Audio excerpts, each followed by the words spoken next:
This is TJ Jones, the host of the State of the Saints podcast, and the State of the Saints podcast is brought to you by Manscaped.com. Over 2 million men worldwide choose Manscaped for all their below-the-waist needs. For those that love the Lawnmower 3.0, well, I got news for you.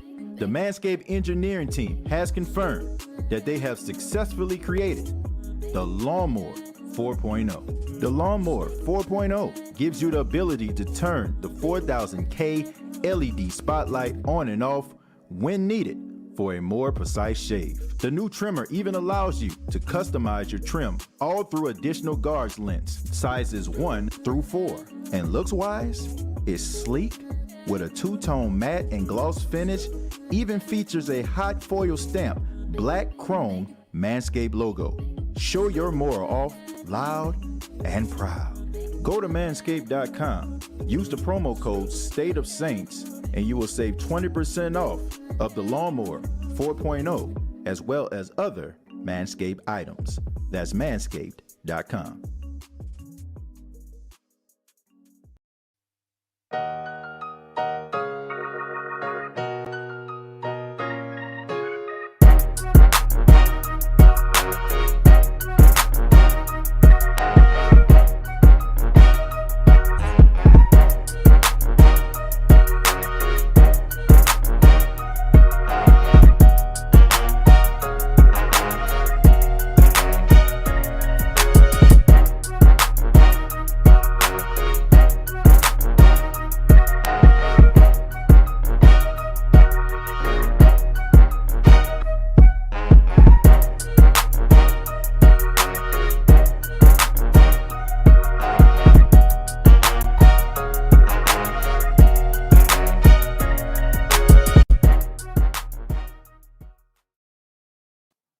Hey, what's going on, Who That Nation?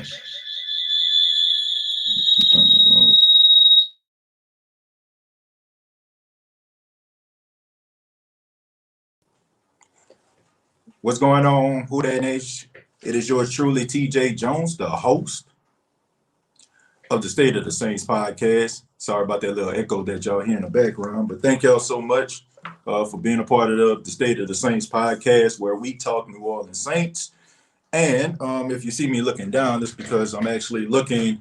I'm actually using my iPhone as a camera here today. So I have the my laptop right here. I'm using that also. So if you see me looking down and not at the camera, it's because I'm actually looking at your comments. But thank you so much for being a part of the State of the Saints podcast.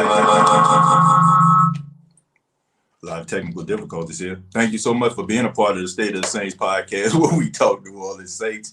And I want to say to everybody out there that is new to the podcast, this normally does not happen. But I'm at the station right now and just trying to get everything together, man. So sorry about yesterday. Didn't get a chance to get on. Yesterday was running around a little bit with the wife, so, and also had some appointments that I had to make. But I'm here now. And the topic of the day, where we're going to be talking about, is Alvin Kamara. Alvin Kamara, will he join an exclusive club? And by exclusive club, I mean, will Alvin Kamara join the club of 1,000 yards rushing and 1,000 yards catching? Now, we seen Christian McCaffrey, the running back for the Carolina Panthers.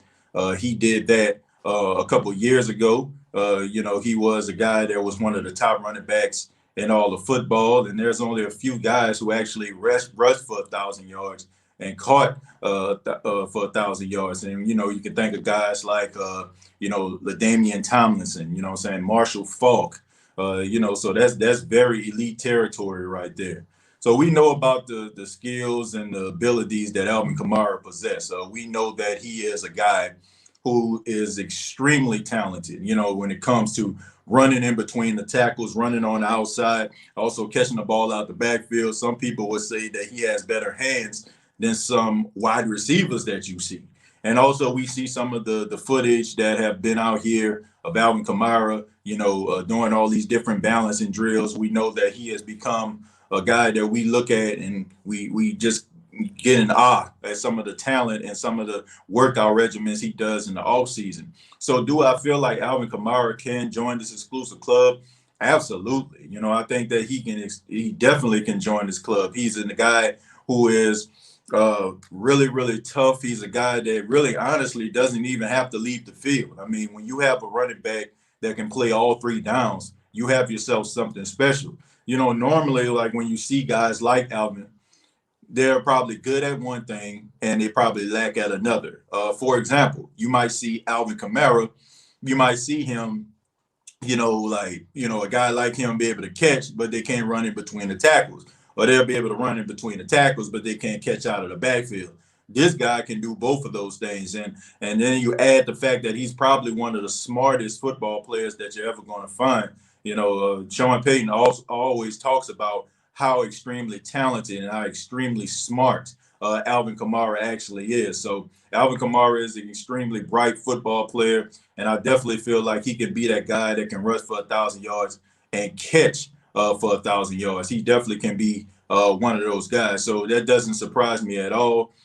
He's a guy that I feel like can really get the job done.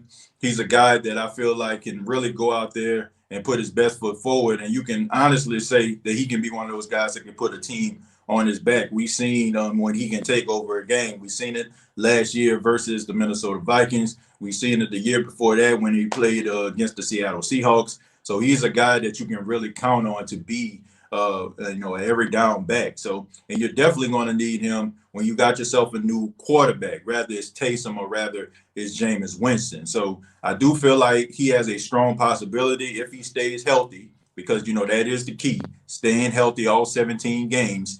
If he can stay healthy, I think that he can have the recipe for success. So that is what I feel about it. I would love to hear from you, hear what you all have to say about Alvin Kamara, and can Alvin Kamara join that 1,000 club? So thank you all so much for filing into the chat. Once again, I apologize for that feedback earlier. I was actually trying to use the soundboard for audio and trying to use use my cell phone for video, but unfortunately it didn't work out the way that I wanted it to work out. So I do apologize for that, Who Dat Nation. But let's go ahead and start with Carla. Carla saying, what up? Carla, how you doing? Jerry saying, hey to everybody. We got Doug in the building. We got Cass, who's a supporter. We got Monica. Thank you so much for being here. We got Ren in the building. Empty Minded Gaming, a supporter. Thank you so much. Chemo is here, who's also a supporter. Thank you so much, Chemo. Pammy is here. Thank you so much, Pam, for being here. RJ and so many others. I see Ramsey. Ramsey, I know you asked earlier about what was that. That was actually feedback coming from the soundboard. So I apologize for that, folks. I thought I was going to try to do something a little bit different, but it didn't work out the way that I wanted it to. So the audio that y'all hear is probably coming from my cell phone. But AJ Farmer says Alvin has to be the biggest third round steal in a long time. Yeah, he definitely is. Alvin Kamara is a guy who, surprisingly was there in the third round. Man, you know how it goes. I mean, he ran into a little bit of trouble in his college career. Guys are young, they're impressionable, they make a lot of mistakes, and I think that kind of hurt Alvin in the long run. I mean, for as far as him being drafted, but I mean, it was definitely a find for the New Orleans Saints, and this isn't one of those guys where I feel like, oh, he just went to the right situation. Me personally, I feel like Alvin Kamara would have been this for any other team. We were lucky enough to actually find this guy and be able to, find a lane for him. And every year he becomes more confident in himself. So I definitely, I'm definitely excited that Alvin Kamara has joined the New Orleans Saints. Injuries were one of the main points of our demise. I don't want it to happen again. Well, guys are going to get hurt. That's just what it is. I mean, there's a 100% injury rate here in the National Football League. You're going to get hurt. Yeah, as a player, you're going to get hurt. You're going to see guys get hurt. You're going to be nicked up. So that just comes with the territory. Teams that finish the season with the majority of their starters actually playing, that's a blessing in disguise, because it doesn't really happen the way that it does. So is anyone else buffering? I don't know. Am I buffering right now? I hope not. She said, "Okay, thank you." I don't know. It's raining here in South Carolina. There's some real bad weather out here. I would open the window so y'all can actually see it. Matter of fact, I will. So I open that window so y'all can actually see that it's actually raining out there. So we got some bad weather in the forecast out here. So let's see. Who that, y'all? I've been busy with dad stuff lately, but I'm glad to catch a live show. Count, thank you very much for being a supporter, and I understand that. You know, I definitely, I definitely understand that, man. I mean, that's a 24-hour job right there. Mario says, "Who that? We that." Keen Arthur said, "TJ was adding." I hope you had a good time at your event, Keen Arthur. I hope everything worked out, man. You doing call-ins today? No, I'm not. Like I said, I was supposed to have the audio through the soundboard right here, and I was just going to use my cell phone as for the camera, but it didn't work out the way that I wanted it to. But hopefully, if everything works out, when I get home, I get into my studio at the house. Hopefully, I can do another show later on, and I can answer some phone calls later on tonight if everything works out, and everything's okay when I get to the crib. I don't have no little honeydew jobs that my wife need me to do. Let's see. Key Down South says he didn't start at Tennessee, which says a lot about why they program is bottom of the barrel. No, I don't see it that way because I look at Alvin Kamara now. He was good, but he wasn't who he is right now. And I can understand why people would have this issue. I don't understand it. You know what I'm saying? I mean, the fact is, he came to Tennessee as a transfer. Of course, they probably didn't know what they actually had because he wasn't who he was, where he was, at Tennessee. So I can understand that, man. I mean, he's a much better pro than he was a college player. What up, TJ? LT has not rushed and received for 1,000 yards in the same season. Roger Craig, Marshall Faulk, Edgerrin James, and Chris McCaffrey, but AK-41 will do it too. Well, Smallville, I appreciate that, man. I appreciate that little correction right there about LT. I guess, I don't know if LT was like relatively close to it or what, what I'm saying? I know he was like real close to getting that 1,000. I don't know if he had, like you said, I don't think he got it. But definitely, Roger Craig was one of them, Marshall Faulk, Edgerrin James, those are some of the guys that actually did, and Christian McCaffrey a couple of years ago. So Smallville, I appreciate that. Thank you so much for that correction. TJ, I heard Quan was looking amazing right now, just 5 months after surgery. Think there's a chance we bring him back. Yeah, I do feel like there's a chance that the Saints will bring Quan Alexander back. But look, here's the thing. They're called highlights for a reason. Like ain't nobody showing lowlights. Okay, of course they're gonna show him being like super explosive and doing all these different movements and stuff like that. So coaches and organizations can get excited about signing them. I mean, this is the reason why these agents get their money. They get their money because they put the player in a position to look good, and they talk these players up. So he looks good on camera, man. But what you gonna do during a workout? So do I feel like he can come back to the Saints? Yeah, if he's healthy and he passes his physical, yeah, I can see the Saints bringing him back and at the right price. But when you have a guy that has a history of continuously being hurt, it raises a lot of red flags. And no matter how good the guy is, team is probably just going to be looking at, well, we'll have him, but for how long? So, yeah, they can bring him back at the right price and the right circumstance, but I got to see how he looks, at practice, at training camp, because, of course, they're going to show highlights, They're called highlights for a reason. Trey says, I suspect Alvin will continue his catching out of the backfield and will be a huge help in limiting Winston's deep risk mistake interceptions. Yeah, I think that will help him out tremendously. When you have yourself a good running back that can run in between the tackles and get about 4 or 5 yards a clip, it really helps the play action game for those downfield throws. I think what a lot of people aren't understanding and what went wrong with the Tampa Bay Buccaneers was the fact that when you're doing play action, nobody believed it is because you didn't run the football. There was very few run plays in between in Tampa. Bruce Arians, Dirk Cutter, all those guys wanted to do it, just air that thing out for it to look beautiful on tape, but you have to have yourself a balance. I think what's going to help out Jameis is a balanced attack. I don't think you'll see so many interceptions because, he'll have that mind frame of taking what the defense give him. And especially when you have a running back who has hands like a wide receiver and that can run routes similar to that of a wide receiver. So I think that's going to help him out tremendously. I think that's going to help him out when it comes to the play action game. And I really feel like the New Orleans Saints are going to be, they're going to benefit. And so does Jameis Winston. He's going to benefit because this is the first time I can really say since probably Jameis been in college where he had, a really good running back. You know what I'm saying? When you had a really good, guys that was running out of the backfield. When you have, when you have that balanced attack, it helps you become a better quarterback. So I think that helps. That helped Jameis in college, and I think it's going to help him in the pros. It's bad weather here too, TJ, but on my end, you're fine.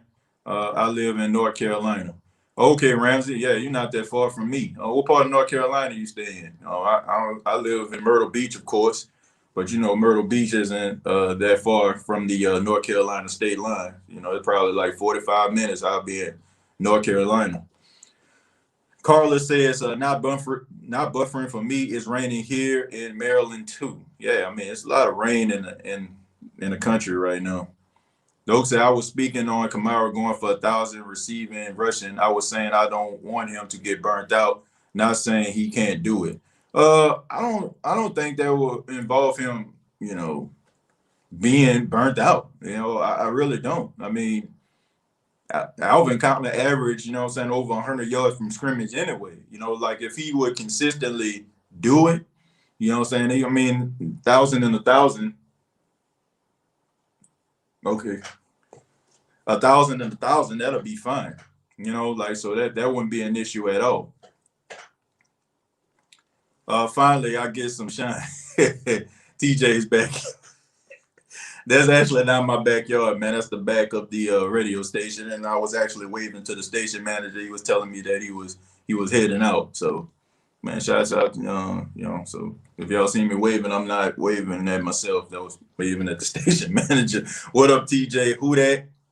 Keen Arthur says, TJ, do you see a bigger role for Deontay and Traquan? Yeah, I think that you're going to see these guys really step up and really play really well. I think that the fact that you have a opportunity to open up the playbook a little further, I think you'll be able to see these guys be a little bit more explosive.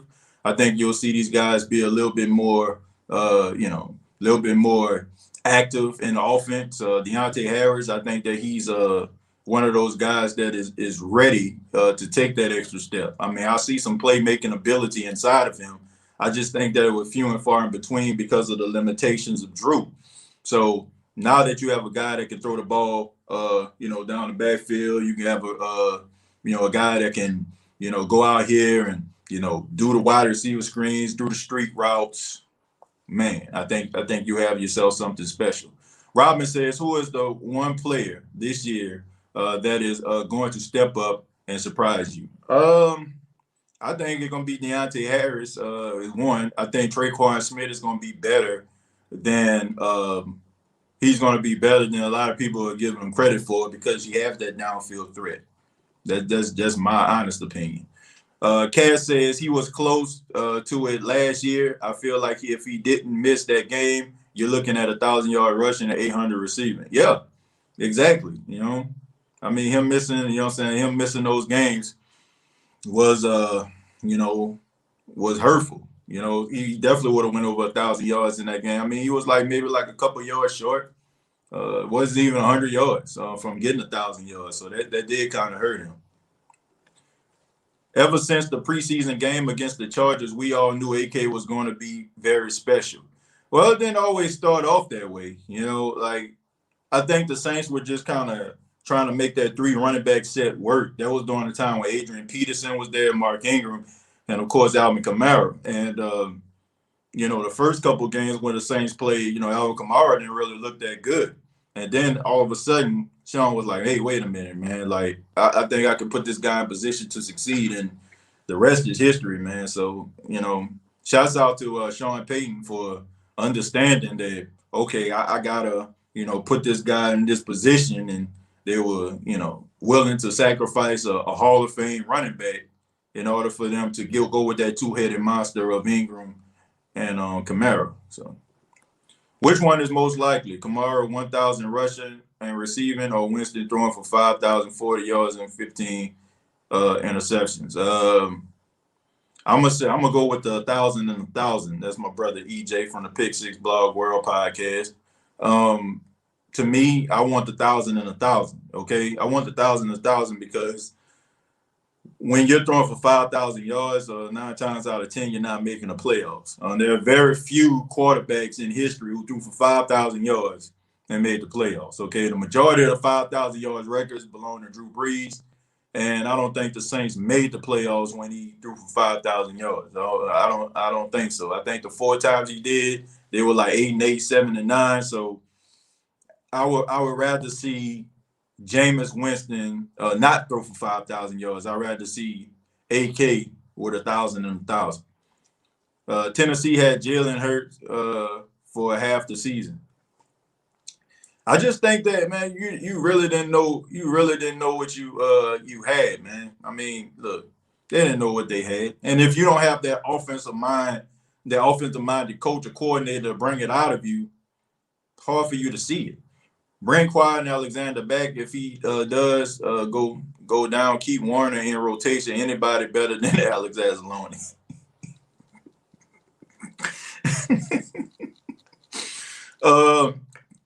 P. Warner gonna start regardless. Regardless they bring Quan Alexander back or not.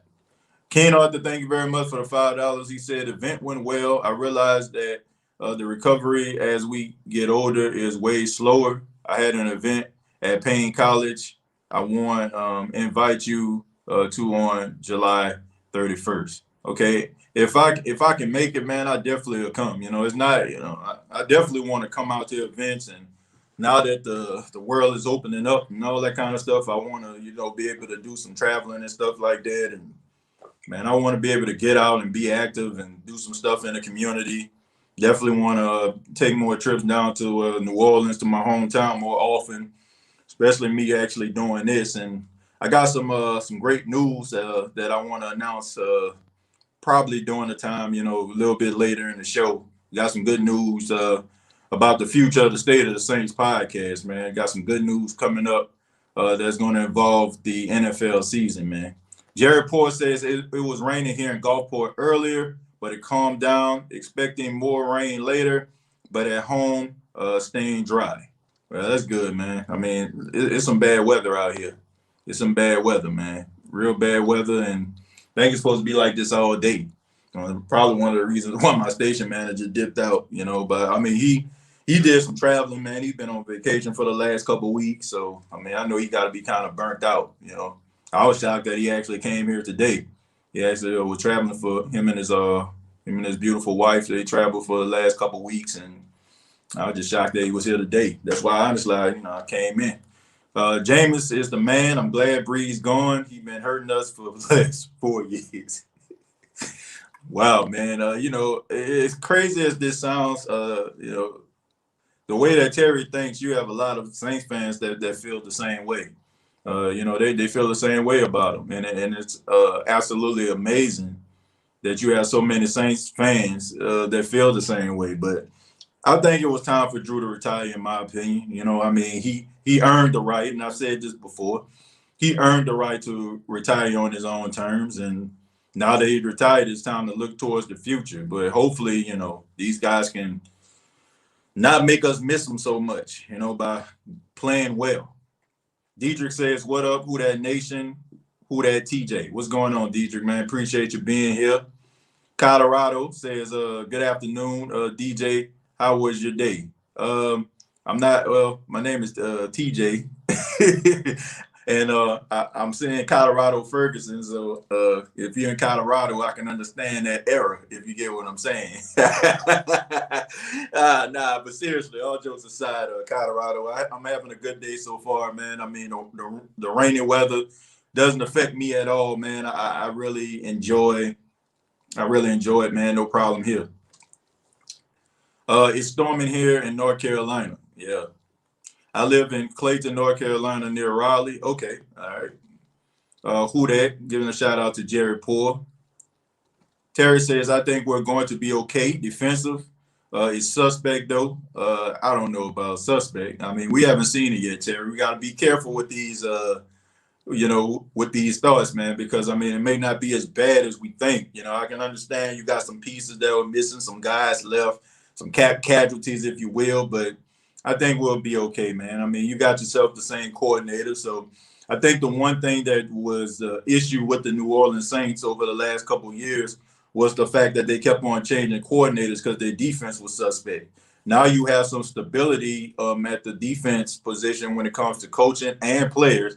I think that they understand what the coaches want. The coaches understand the type of players that they have. So that's something that is beneficial to the New Orleans Saints. So when you have the same coordinator and these guys understand the coordinator understands the guys, it makes the transition easier, and it makes the guys that coming in, it makes those guys, be able to get coaching not only from the coaching staff themselves, but also the players that have been there. So it's not like everybody.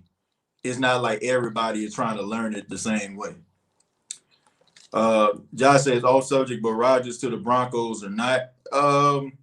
I think people are really pushing that notion, Josh, and I think it has a lot to do with the fact that they want to see Aaron Rodgers go to the Broncos because that means that they can go ahead and promote Patrick Mahomes versus Aaron Rodgers twice a year. That's all this is about. That's the reason why.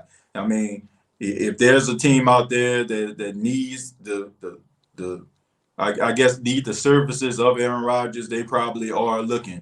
There are probably teams out there with a stronger possibility than Denver to getting Aaron Rodgers. The only thing is the reason why the media is pushing this narrative is because they want desperately. They want Aaron Rodgers to take on Patrick Mahomes because for the last couple of years you start seeing Tom Brady, get a little older, Drew Brees getting a little older. Then all of a sudden you start hearing about Aaron Rodgers and Patrick Mahomes, the arm talent, the throws down the field. Like only these two guys can make these passes and all that kind of stuff. So they're really pushing this narrative for him to go to Denver because if he does, that means that the NFL will win in the long run. That means that you'll get Denver versus Kansas City twice a year. You can broadcast that. You can promote that. There can be a nationally televised game. That's ratings. That's more money for the NFL. Okay, so I don't feel like Denver has a stronger chance than any other team that has, like somebody, like a team like, I don't know, if things don't work out with Tua, Miami, or, a team that may, need a quarterback. I don't know. I'm trying to think of a team that desperately needs a quarterback.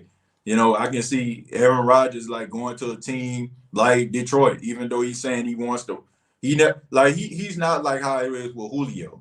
Like I can see him going somewhere like Detroit, just despite the Green Bay Packers to play them twice a year. I just think that the narrative is they want Aaron Rodgers in the AFC West because if you look at it, man, you got Patrick Mahomes, you got Justin Herbert, right? Derek Carr is a little bit of a dark horse, but if you looked at Justin Herbert, you know that the trajectory, of his career is like, to the roof. I can actually see Justin Herbert leading the Chargers to a Super Bowl. That guy is really, really good. Then you got Patrick Mahomes, who is emerging as the face of the new NFL, the new generation of NFL stars. And then you have Aaron Rodgers, who he's compared to. So they want that desperately. So that's why you keep on hearing Denver, Denver, Denver, Denver, Denver. That's all that's about, man. That's all that's about. The media, they tell you the things that they'll tell you their narrative if you listen closely.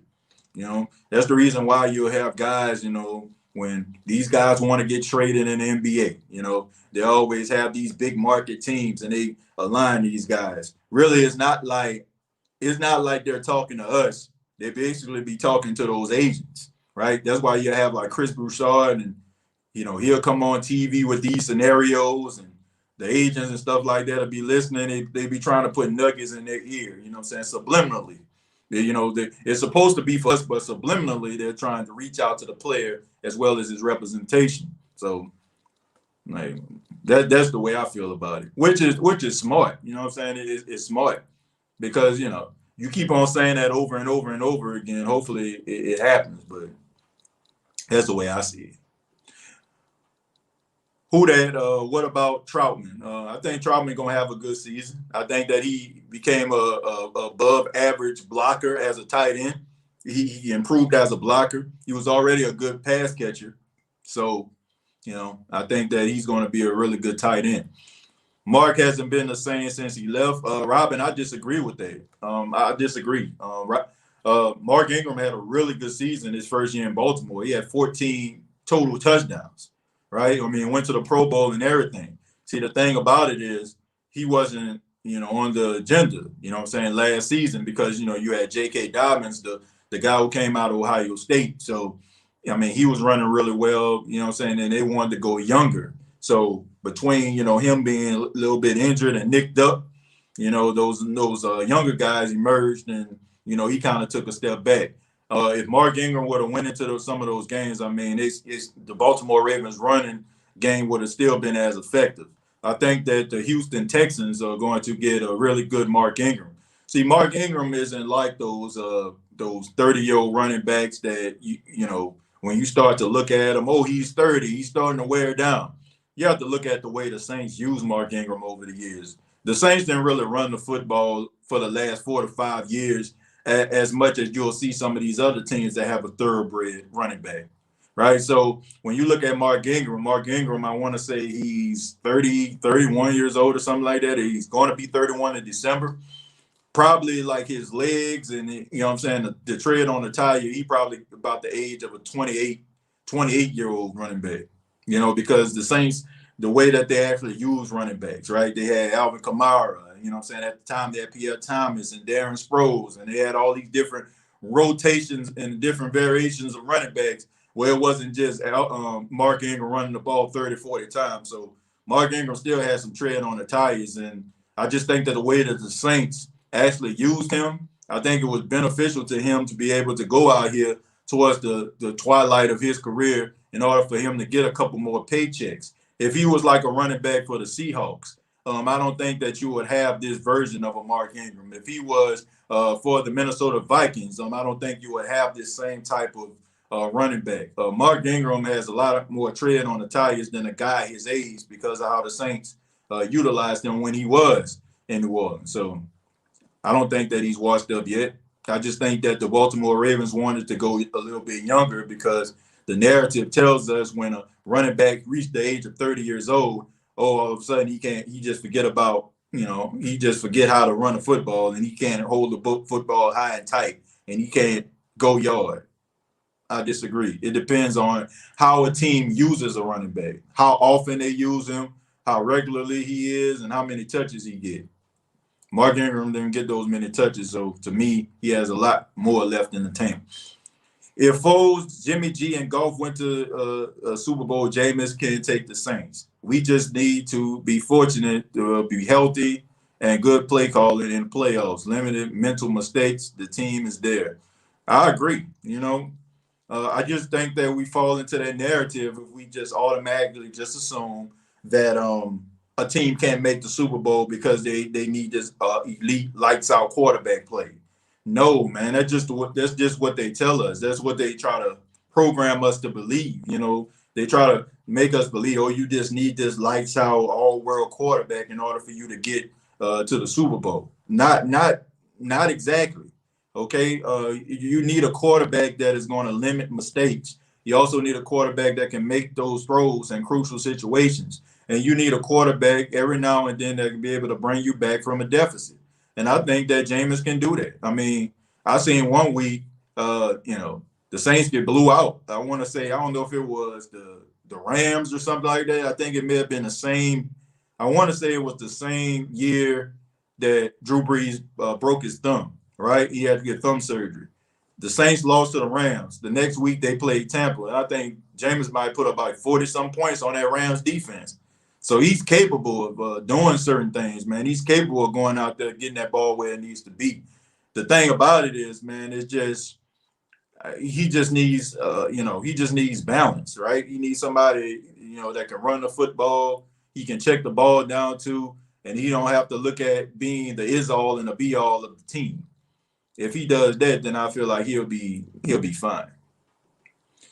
TJ, leave out the fact that Winston had awful kickers in Tampa Bay as well. They missed the playoffs in his 2 and 5th year because of the kicking game. Smallville, that's a good point too. Smallville on it today, man. I appreciate it, man.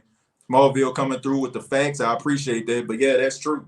They definitely, they definitely had some struggles with kickers. I think they had Matt Gay out there, and then you had the kicker from Florida State that they actually drafted. He was supposed to be, really good. He was the kicker of the year. He won like the kicking award coming out of college and stuff like that.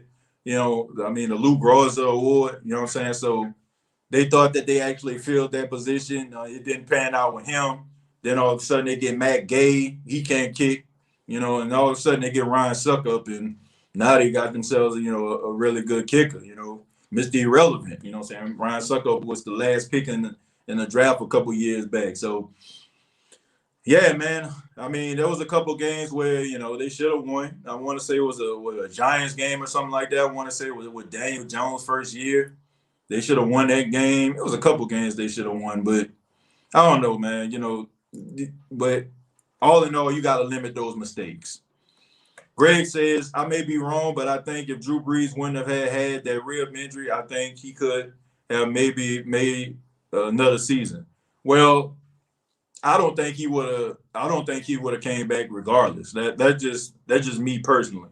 I don't think that Drew was going to come back. I really feel like he was really contemplating retirement, the year going into last season. I just think that he was just ready to hang it up, man. I think he just wanted to give it that old college try one more time. It didn't work out. But that's just how it goes, man. You want to give it your all, right? But what happens when you try to give it your all and it just don't pan out? But I'm just excited that Drew Brees can walk away from the game, no apologies. He has nothing to be ashamed of. He has nothing to hold his head down for. Drew Brees has given the NFL as well as Saints fans great memories. He gave us hope. He gave us confidence. He gave us the ability to hold our head up high and rock those Florida leaves on our shirts and on our hats and, anywhere else on our body. He gave us that type of feeling. So he has no reason to hang his head in shame. He's definitely the greatest Saint to ever put on a black and gold uniform. And now he's transitioning to the broadcasting booth, which I feel like he's going to excel. He's an entrepreneur. He has Jimmy John's and walk-on restaurants all over the world. He has his hands in all different type of adventures, and it seems like he's extremely happy, man. Coaching his son's football team, he's able to go out here and surf and and do some some bike riding. I'm happy for him. I'm happy that he has peace in his life. I'm happy that he got it out of his system. But, I don't want to see last memory of Drew Brees, we situations like this, that was one of my biggest fears, and honestly, I ain't going to lie to you, Who That Nation. I'm going to be 100% real with you. If the pandemic didn't happen and it was the divisional round of the playoffs, and Drew Brees played the way that he did, the last memory that we would have had of Drew Brees would have been him getting booed in the Superdome. And that was my biggest fear. That was my biggest fear. And I didn't want nobody to be like, man, I can't, man, I'm so glad he retired. It was starting to get that way. So I'm glad that he went out like that. And honestly, in a way, I'm kind of happy that they didn't have a lot of people in the Superdome, because I don't think it would have been a memorable response, right? You know, especially during a game. They probably at the end when he walked off the field, but in the middle of the game, I think people would have booed him. Only set records in completion percentage. Yeah, Brees was terrible. I don't know where that come from. He must be responding to somebody. Uh, Here's my hashtag for next season. New team, same dream. Peaking and during my lunch break, I'll catch the entire podcast later. Thanks, TJ. Well, appreciate that, Tyra. And thank you so much, Tyra, for getting a State of the Saints podcast T-shirt. I appreciate that. And everybody, man, that purchased the State of the Saints podcast T-shirt, I appreciate that. Also, I still have shirts available for those that are interested in getting the State of the Saints podcast T-shirt. They still have some available. And also, the State of the Saints podcast is brought to you by Manscaped.com. Manscaped.com, the official sponsor of the State of the Saints podcast. Father's Day is just around the corner, and you can give your father or even give yourself a gift from Manscaped. The Lawnmower 4.0 is available right now. All you have to do is use the promo code State of Saints. That's all one word, State of Saints, in lowercase letters, and you'll save 20% off of your purchase from Manscaped. So go to manscaped.com, use the promo code State of Saints, and you'll get 20% off on all Manscaped items. And, thank you all so much for being here. And let's go ahead and get back to the comments. We have Casual. Casual says, good afternoon, TJ and Who Dat Fam. We could probably see AK eclipse 20 touchdowns this season and hopefully more. Well, we'll see. We'll see. It's 420 year round in Colorado. Carla. Yeah, definitely. They free to blaze up around there. Chief Rising Bulls is Elite to Who Dat Nation. And what's going on? Appreciate that. Thank you for stopping by. Appreciate you joining in. Who Dat 32 said Drew threw for 5,162 yards in 2013 when we beat Philly in the playoffs in Philly. Okay, that's one. Peyton Manning was 2. I want to say when he broke Drew Brees' single season record. But more times than not, you're going to see a guy throw for 5,000 yards because his team can't stop a nosebleed, is what I'm saying. There's always exceptions to the rule, okay? There's always going to be exceptions to the rule. People, break these records and their team still become successful, okay? There's always going to be exceptions, but more times than not, if you throw for 5,000 yards, your team is not going to make the playoffs. Dak Prescott did it a couple of years ago. Team didn't make the playoffs. Jameis Winston did it a couple of years ago. Team didn't make the playoffs. Matthew Stafford did it a couple of years ago. Team didn't make the playoffs. So, there's always going to be exceptions to the rule. There's always going to be exceptions to the rule.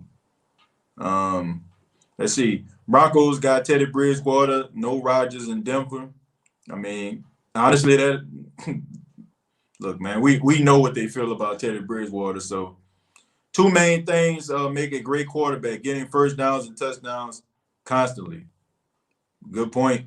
That also decision making too. You got to be able to make good decisions, and teams got to count on you in clutch situations.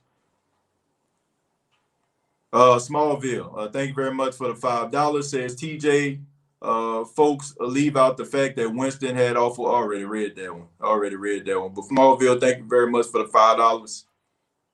Let's see. Alfred says, you think Johnson going to make a good transition to tight end?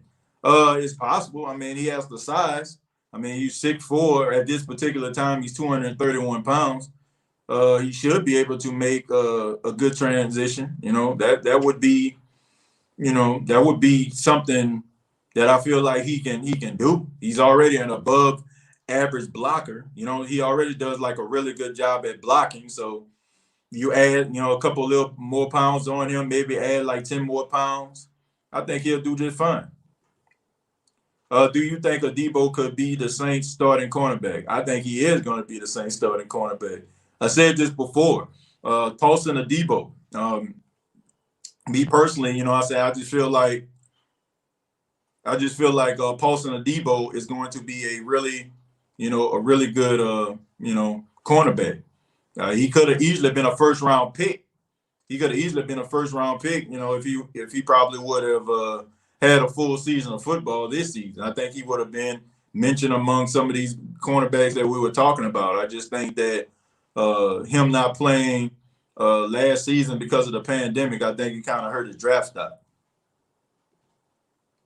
Mark Ingram is like Frank Gore, played to 50. Yeah, I think he can play for a long time. I think he can. I wish we could have re-signed Ingram. Yeah, me too. I thought it was going to go that way, but, Houston, I think that was a good landing spot for him. All is well, fam. Thanks for coming in, big homie. Keen Arthur said, TJ, are we still targeting Richard Sherman and Golden Tate? I think it's going to be that way until they actually sign with somebody. I think that's the way that it's going to be. Saints Uptown says, I know we're going to need a corner, but I hope we don't be desperate enough to sign Sherman. I don't think that signing Sherman would be a desperation move. I think that it would be a smart move. I don't think that they will look at him as, being a guy who is going to start in, game out. I think if you add this guy as far as depth, his ability to be able to understand defenses, and also that extra leadership in the locker room, I think is already a plus. Sometimes having those seasoned veterans on a team is beneficial, not only to the play of younger players, but also the team as a whole, man. Being able to go there and having enough skins on the wall and having a certain level of respect because people see you do it at such a high level, I think that it's beneficial. Like you look at somebody like Malcolm Jenkins who comes in, right? I don't think it's a coincidence that at the safety position, it probably was Marcus Williams' best year at safety. I don't think that it was a coincidence that Malcolm Jenkins just so happened to be on the team the same year when Marcus Williams had his best season as a tackler and as a safety. Sometimes you need that veteran leadership to help those younger guys see certain things, to instill confidence in those guys, to help them, to pull them to the side and say, hey, man, I seen you make the play on that, but what would have helped you get that interception if you would have did this? You need that, right? And I think that somebody like Richard Sherman coming in with a guy that has the same similar size and possible skills and ability than he had, he can instill some type of knowledge inside somebody like a Debo, instill some knowledge inside a guy like a Marshawn Lattimore, I think that would be a plus, So yeah, I think it would be a good addition. But me personally, I think Paulson Adebo gonna start from day one. Top of the afternoon, TJ. Hey, what's going on? Thank you for being here. Derek says we're gonna be all right. Who that? Jerry giving a shout out to Uptown. Says big bro Winston will be all right, and you're correct. Smallville said Jameis Winston had 6 kickers in 5 years in Tampa. Yeah, that's not good when you don't have stability. You need those kickers. Those kickers can decide games for you. So definitely need that. Ramsey said Drew Brees gave us the number 1 rate of all the Super Bowl. United New Orleans after Katrina, no one can take that away from him. I agree. It's hard for me to say anything, negative about Drew Brees as a New Orleans Saint at all, And Sean Payton, we trust. Saw violins playing about Drew Brees. Sup, TJ? What's going on, DJ, man? Shouts out to my guy DJ in the chat, man. Big time Tampa Bay Buccaneers fan, man. One of my good friends right there, man. Good solid brother right there, man. Hey, man, when I come to Charlotte, man, I'm gonna hit you up. Planning on coming to Charlotte week 2 for that Saints game. Damien says I'm here, TJ, not commenting because I'm driving, but listening. Appreciate that, Damien. Shouts out to Damien for being here. Steven says if Jameis can make amazing throws down the field, but can figure out at least half of what Drew did in a short and intermediate game, he's going to have issues. Well, I don't expect for Jameis to be Drew Brees. If we just being honest, man, if we just being honest, Jameis Winston has better arm talent than even Drew Brees had. I'm going to say that again. Jameis Winston has better arm talent than Drew Brees. Drew Brees was the biggest, in my opinion, overachiever You know what I'm saying? In probably NFL history, due to his size, due to his arm strength, he was able to kind of use what he had to work in his favor. But when we're talking about making all the throws, when we're talking about arm strength, when we're talking about ability to throw on a run, Jameis Winston has better, arm talent than Drew. Now, can he be a better quarterback than Drew? Can he put it all together to become better? I don't know. That remains to be seen. We can see more of AK-41 getting passes out of the backfield, just like we did with Reggie Bush. That's true. I mean, Sean Payton will always have that running back that can catch out of the backfield. Jameis Winston is the last quarterback to throw for 5,000 yards in a 16-game schedule. Yeah, that's true. Sound like ESPN with that one. The way it looks now, Adebo is our starter. Paulson Adebo is going to start. Like that's unless he just goes out there and just lays the biggest egg ever, he's going to be the starter. Go gear up, that's going to be the starter. If Jameis winning, no one will care about the stats. When did we start caring about stats? I don't know. I don't really care about stats. I already told you. I mean, I don't even care about wins and losses at this point. I did a show about a month ago, and I was talking about the schedule. I told you, I don't care. I don't care about division titles. I don't care about win-loss records. As long as the Saints have more wins than losses and can get them to the playoffs, that's all I care about. Why should I care about home field advantage? For the last 2 years, I've seen the Saints lose at home. Why should I care about division titles when the last 4 years I've seen the Saints win the division and yet they still lose in the playoffs? I don't care about that stuff. I don't look, as long as they there in the end, that's the only thing that I actually care about. And I feel like you should feel the same way too. I mean, what does bragging rights and we won a division at this particular point? Why does that even matter? That why does that even matter? I don't care. You know what I'm saying? Like I really don't. Paulson Adebo will start, but I'm wondering who will be on the other side while Lattimore is suspended. I don't know. Probably be Ken Crawley. might be Patrick Robinson. Might be somebody like that. I would assume that he's probably going to be suspended no more than 2 games. I can't see 4 and 6 games. I don't see that. TJ, Jameis Winston is the last quarterback to throw 5,000 yards. I already read that one. Sherman is a great move. Experience and teaching. Exactly. Facts. Think about this, though, folks, for all those people that's talking about, Richard Sherman being a bad decision. So if the Saints can get Richard Sherman to come here for, I don't know, $2 million, right? If he's here for $2 million, would you care? Would you care if he was here for $2 million and you know for a fact that you got yourself a solid leader who's a borderline, if not already a future Hall of Famer, a guy that, is a really smart football player, and you know for a fact that he'll be able to help some of those younger guys? Doesn't that seem like a deal? That seems like one heck of a deal to me. I'm just being serious. If the Saints can go out here and get $1 million to bring John Carney in to be a kicking consultant for Garrett Hartley when he was going through some tough times when he was a kicker, why in the world can't the Saints go out here and get somebody like a Richard Sherman for about $2 million that could probably play on the field for, and be in a game and also help some of these younger guys out? That seems like a heck of a deal to me.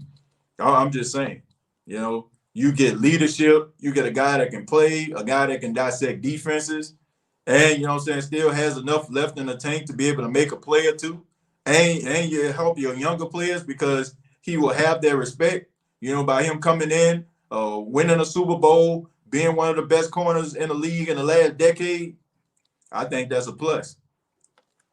What up, TJ? I think P. Warner will be a pleasant surprise at linebacker for the Saints. Dude is a tackling machine. I agree. I like him a lot, man. I get a lot of Luke Kuechly vibes from him. I really do. I have paid particular attention to Sherman, and I think his skill set has declined. We felt the same way about Brandon Browner and Jairus Byrd, but I think it's a little bit different, Saints Uptown.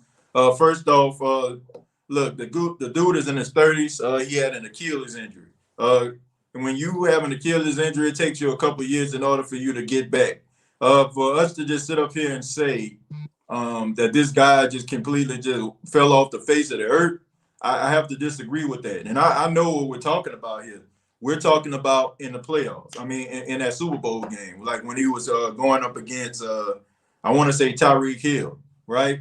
But Tyreek Hill makes a lot of guys look, ridiculous how fast he is. So for me to sit up here and just say that this guy just straight slaw and he getting burnt on every play, no, he's not. You know what I'm saying? Like, I just feel like he's not going to be a starter anyway. Would he be beneficial? Like, we're looking at like he's going to be a starter game in, game out every single play. I don't see that. And you know what I'm saying? And if he is, it's not going to be on the outside all the time.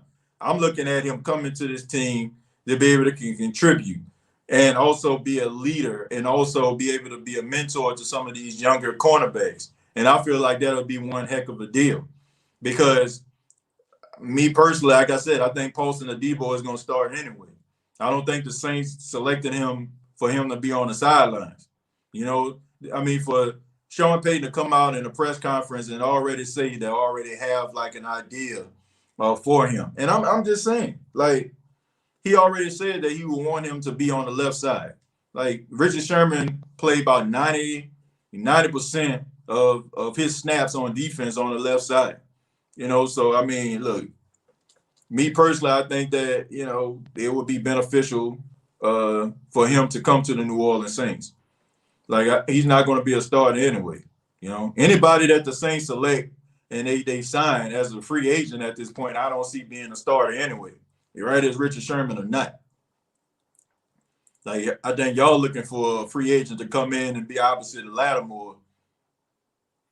They got Paulson Adebo for that. Paulson Adebo is going to be a starter unless, like, he just goes out there and he just looks absolutely trash, which I don't think so.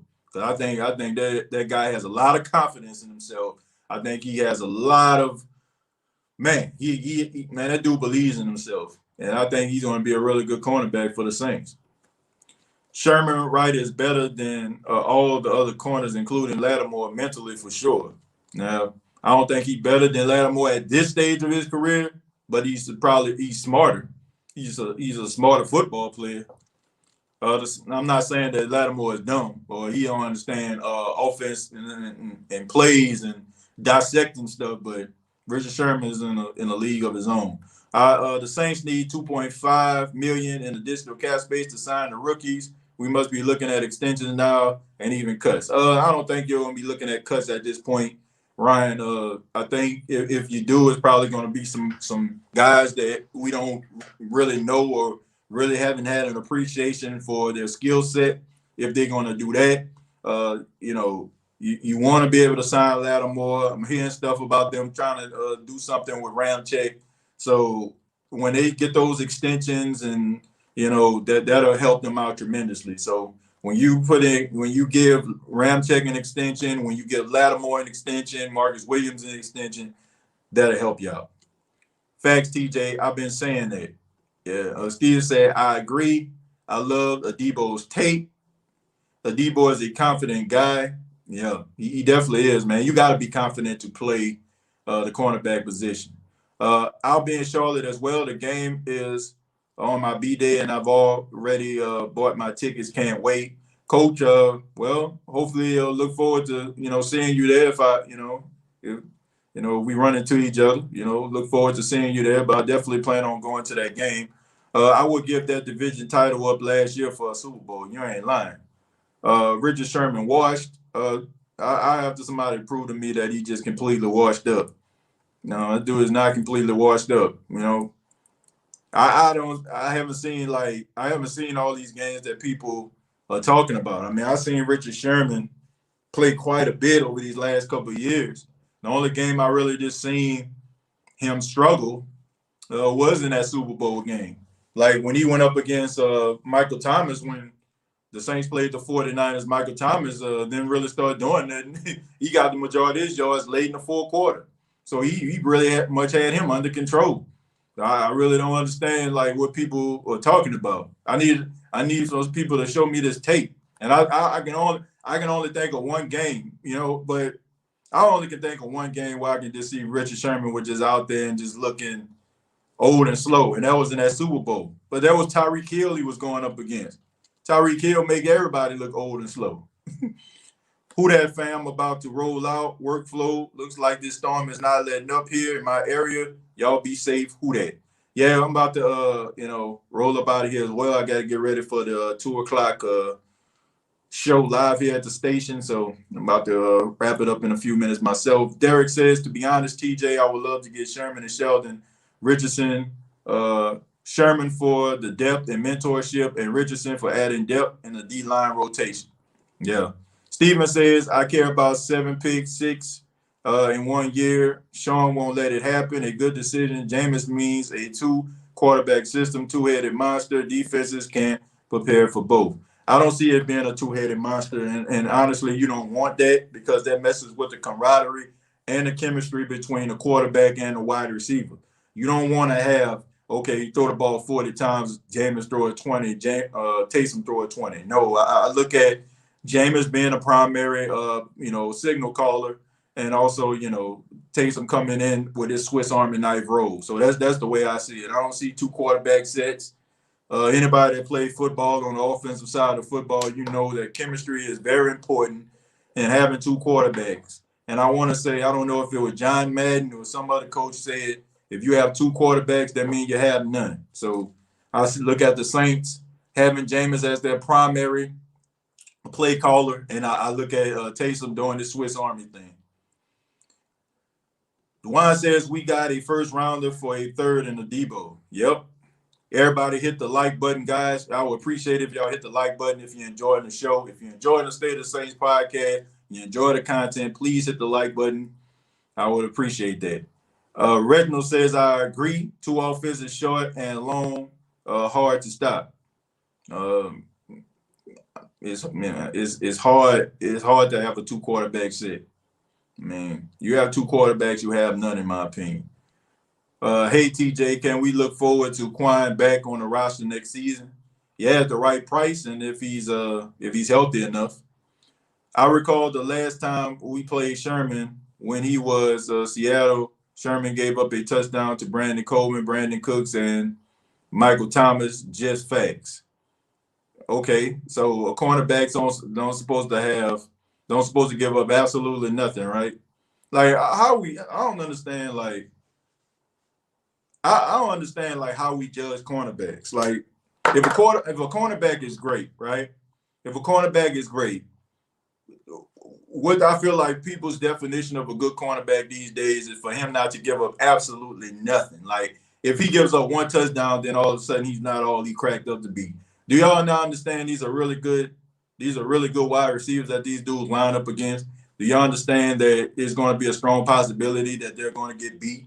Does that diminish the fact that they're really good? Does it diminish the fact that Richard Sherman is going to end up going to the Hall of Fame? Is it going to completely diminish that he's a multi-time All-Pro? Does it diminish the fact that he's an extremely smart player? Does it diminish the fact that, he was a key component to one of the best defenses of all time? So all I'm saying is this, and honestly, and if you have to go back to when the Saints played the Seattle Seahawks in the Superdome, that was about 3 or 4 years ago. So the fact that if you have to bring up 3 or 4 years ago in order for you to validate a point, that's not very, like, I don't know, man. To me, I mean, if you're talking about a guy having a bad game 4 years ago or 3 years, or 5 years ago, I'll take that. I'll take that. And you say Sherman isn't that player any longer. He doesn't have to be that player. Was Janoris Jenkins the same Janoris Jenkins he was when he was in St. Louis? No. Was he the same Janoris Jenkins he was when he was joining the New York Giants for the very first time over the last couple of seasons? No. But was he still formidable? Was he still doing a really good job on the outside against Stephon Diggs when the Saints played them? Yes. What about Antonio Brown? Yes. You don't have to go out here and, win. Like, you're not going to win every matchup. You know what I'm saying? Like, that's not the true definition of a great cornerback.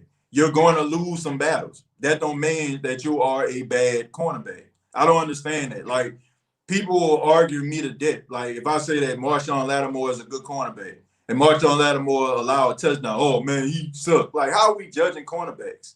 Like, what I'm saying? Are we going back and looking at the tape, or are we looking at the fact that, oh, they was doing this and this guy ran past him? That don't make you a bad cornerback. That just means that guy made a better play. And, you know, like I said, I mean, he's not the same Richard Sherman he was in Seattle.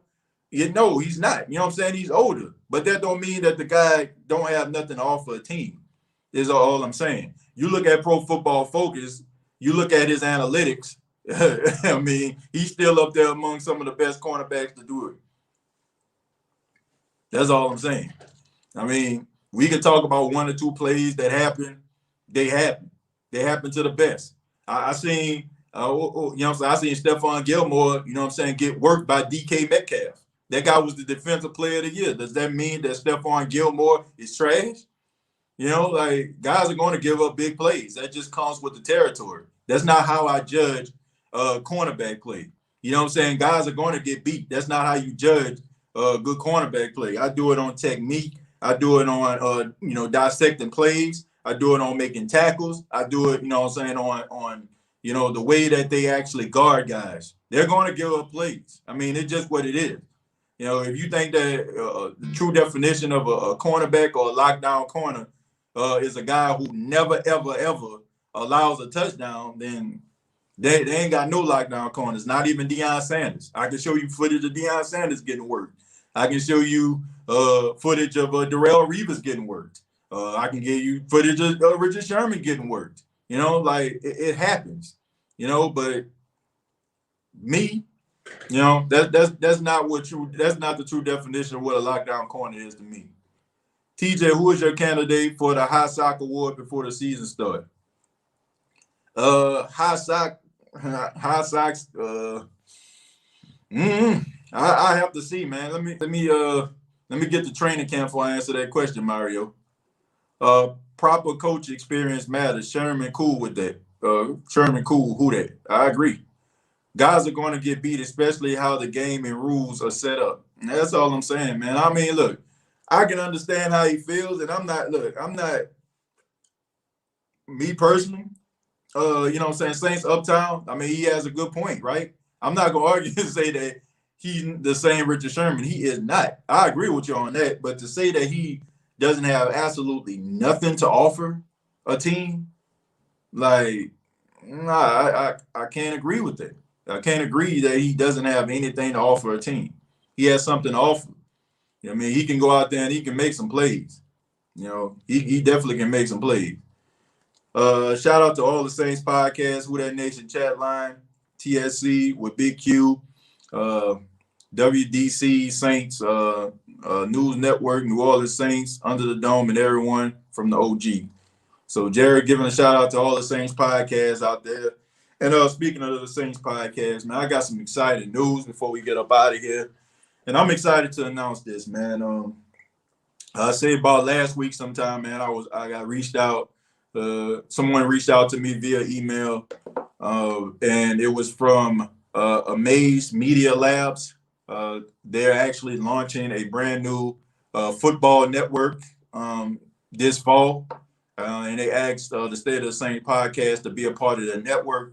So starting this 2021 season, I'm happy to announce that I have signed. The State of the Saints podcast has signed with the Amaze Media Labs Network. It's an upcoming, podcasting network. And in August, at the beginning of the season, the State of the Saints podcast will be presented by DraftKings.com. That's right. DraftKings will be an official sponsor of the State of the Saints podcast, and I will be a part of the Pigskin Podcast Network with Amaze Media Lab. So I'm excited about that, man. Excited to have this partnership with an up-and-coming company. Them reaching out to the State of the Saints podcast. They love the content. They love the way that we do things here. They love the show. So, man, we're moving in a positive direction, man. We actually got some corporate sponsor and corporate backing now going into the football season. So I'm excited about that. What does that mean? That just means that you'll be able to check out the State of the Saints podcast on the Pigskin Podcast Network, but you can still check it out here on YouTube. Nothing much is going to change. Just the difference is we might, we're definitely going to be having like more individual checking out the podcast. They'll help out a little bit more with interviews and also just different sponsors, man. So the first sponsor is going to be DraftKings, DraftKings.com, man. So excited about that. Happy about the direction of the State of the Saints podcast. Excited to be a part of the Pigskin Podcast Network as well as Amaze Media Lab. So like to thank them for that opportunity. Thank them for reaching out and looking forward to having a great partnership there, man. So just want to give you all that good news and just excited about it, man. State of the Saints podcast moving in a positive direction. And I told you, man, we're on our way to the moon, man. We're on our way. So I want to say thank you all for checking out the State of the Saints podcast. Make sure that you subscribe to the YouTube channel, youtube.com, search The State of the Saints podcast, facebook.com, search The State of the Saints podcast. Previous episodes available on iTunes, Spotify, iHeartRadio, Anchor FM. Please, if you have not already, purchase the State of the Saints podcast t-shirt. You can go to Cash App, $ State of Saints. That's $ State of Saints. Purchase your State of the Saints podcast t-shirt. And thank you all so much. And once again, Manscaped.com, the official sponsor of the State of the Saints podcast. And man, I just appreciate everybody for supporting this podcast since day one and believing in a guy, man, from New Orleans that wanted to give you all Saints football. And now, we're we funded, corporate sponsored podcast. That's amazing, right? So thank you all so much. Look forward to hearing from you in the future. Hopefully I'll be back tonight, man, so I can be able to take some of your phone calls and have another show later on tonight. So I'll keep you all posted on that. I'll make sure that I send out a notification to let everybody know if I'm going live tonight. But till next time, all I got to say is, who dat?